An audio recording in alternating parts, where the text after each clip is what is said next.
So we're just going to continue on this insane couple of weeks with even more news, if you can actually believe it. And there's no secret to what the news is. Our emu finally started laying. Yeah, it's exciting. So I just went back. We have to get incredibly creative with feeding these birds because the goats and the sheep realize they have food.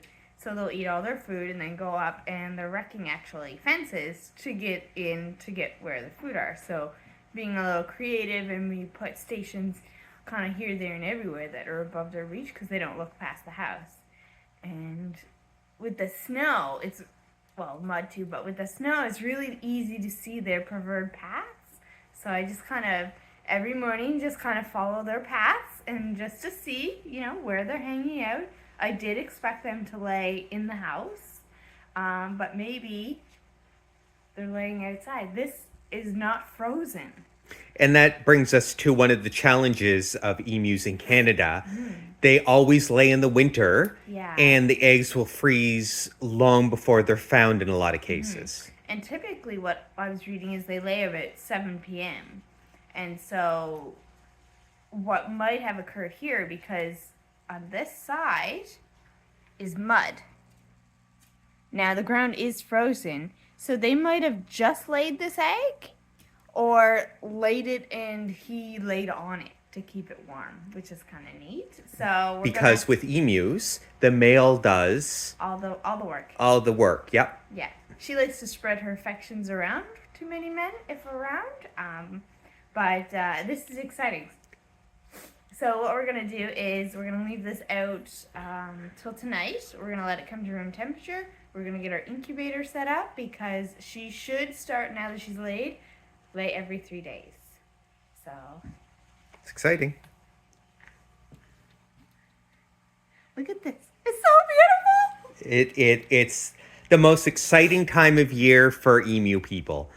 Because there's nothing quite like the eggs which go into the chicks. I mean, it's just, And yeah. I mean, we've all seen Kilo and Yeah. how adorable that is. So the hard part actually is going to be because I want to hatch all of the eggs.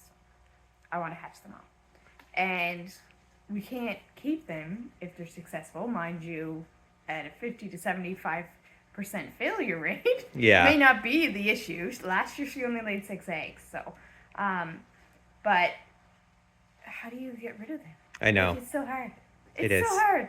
But we're not going to count our chicks before They're hatched. Literally. So Don't count your chickens before they're hatched, because in the emu world, it's actually not to be, depressing, but it's a very actually depressing process. Yeah. The failure rate's very high. So this is exciting. I seen his pitiful nest, which I'll take a video of later.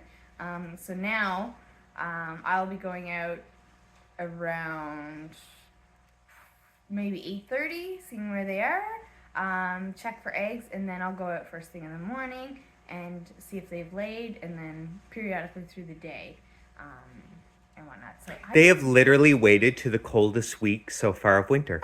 no, Yep. it's supposed to get teens, so Negative brutal. teens. Negative teens, yeah. Negative teens, and my nose is running because it is kind of cold. It is cold. Anyway, happy Monday to us. It just hasn't stopped. Yesterday was lambs, today's eggs. It just doesn't stop. It doesn't Anyway, stop. that's the homestead. See you later. Bye.